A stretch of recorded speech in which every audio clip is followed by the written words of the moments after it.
Ingat ka sa taong hindi marami ang kaibigan. Ito ang mga dahilan. Ingat ka sa taong konti lang ang kaibigan, hindi sila malungkot.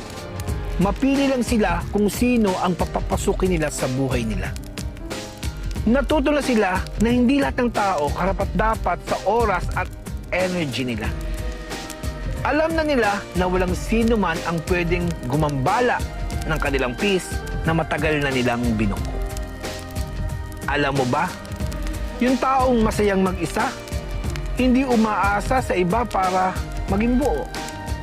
Hindi nila kailangan ang kahit ano dahil kaya naman nila itong ibigay sa kanilang sarili.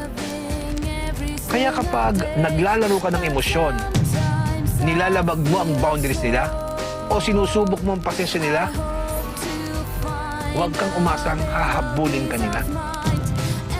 Hindi sila mag-iingay, hindi sila magmamakawa, ni hindi nga sila mag-explain. Tahimik lang silang bibitaw. Buo, malinaw at walang pagsisisi. Dahil para sa kanila, ang peace ay mas mahalaga kaysa kahit na sinong tao na pwedeng magdala sa kanya ng gulo. Kaya kung may ganitong tao sa buhay mo, alagaan mo, irespeto mo. Dahil hindi lahat ay deserving ng pagmamahal niya.